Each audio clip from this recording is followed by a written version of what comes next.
Thereby, your process efficiency improves like anything. We use a metric called process cycle efficiency. The process cycle efficiency is simply a ratio between the value adding time and the total time. What is value adding time? The time for which your customer is ready to pay. What is total time? The total time you take to complete or not to complete a work. Your total time is a combination of value adding time and non-value adding time. We call it the lead time. Order to delivery. Customer places an order and then customer receives the item delivered. The whole time between order to delivery is called what? Lead time. The lead time is, let's say, 48 hours. But during the 48 hours, you actually require 3 hours to produce the product. But why the additional 45 hours are required? Maybe you are doing some other task and then finally product reaches the customer. So always we need to find out the ratio between value adding time and lead time, and that is called process cycle efficiency. When you identify the waste and eliminate, your process cycle efficiency will improve. If you consider some of the world-class manufacturing and world-class service provider in any domain, their process cycle efficiency will be somewhere around 20 and above. Right? If you do a value stream map of what you are currently doing, you will be surprised to see that your PCE, your process cycle efficiency, is less than 10%. When your process cycle efficiency is less than 10%, what does it mean?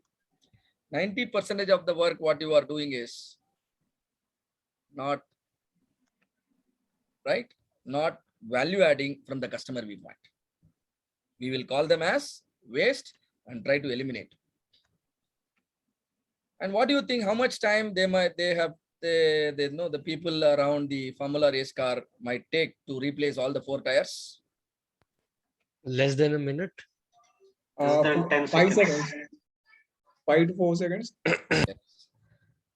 The time requirement is just 1.82 seconds. Can you imagine how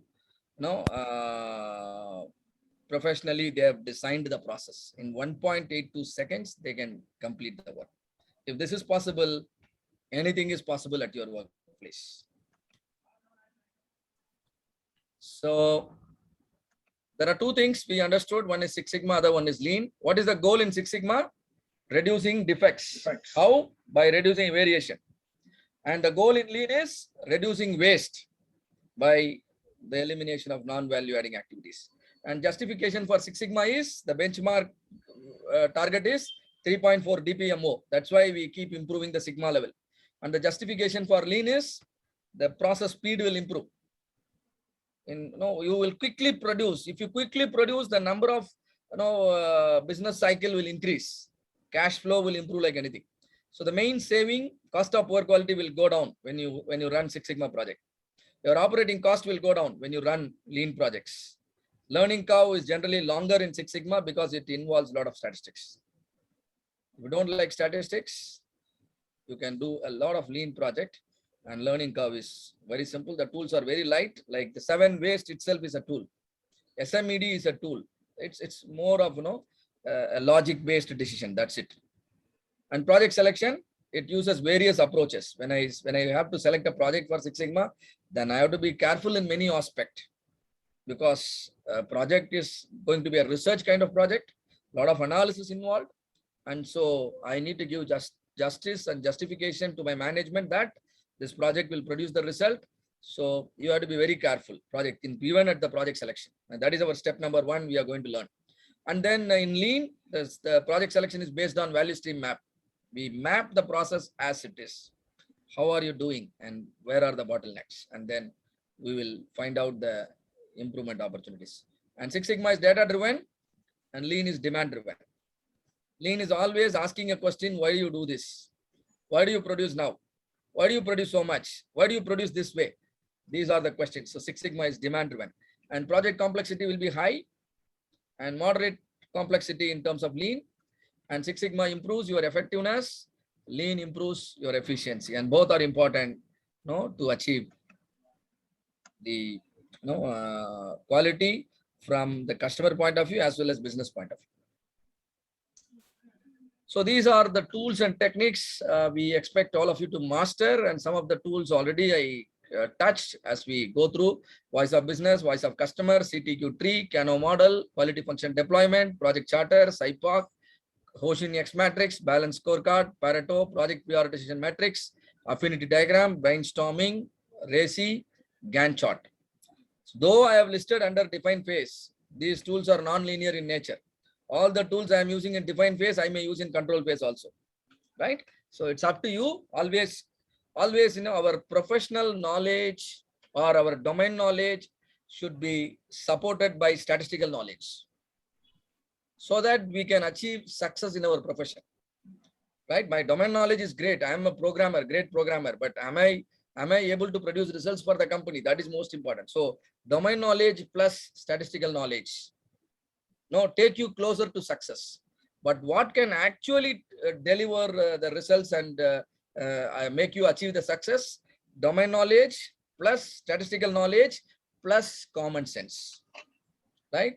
So you need to mix up the three in a proper proportion, and thereby you can produce the results. And in the measure phase, the different types of distribution. Sometimes you might wonder why there are so many distributions, the mathematics and all we are studying. Because you need to know whether you are trying to solve a problem which is predictable in nature or which is unpredictable in nature. If the distribution is understood, problem is a predictable problem. If the distribution cannot be understood, it is an unpredictable situation, right? So that's why you need to master certain distribution. That will be taught upfront. I am telling you, it is a mathematical concept. It is a statistical concept. It will be little bitter. If you really don't like to learn mathematics and stats, then you can take a break during those sessions. But we don't want to compromise on the intensity of our program that will be taught to you. You need to cooperate with us and then learn, and also the recordings will be given. And those of you who are learning certain modules at the first time, you will understand them deeper as if you go through the recording multiple times, right? So don't get frustrated straight away by seeing certain tough models being taught to you, because we can't keep everything sweet for you. That's not possible. Certain medicines are definitely bitter. So we should definitely understand the importance and then take it, right? Central limit theorem, sampling technique, bias, linearity, stability, gauge R&R, attribute agreement analysis, kappa analysis, DPMO, traditional yield, first pass yield, throughput yield, sigma level, CPCPK, PPPPK, value stream mapping, 7 waste.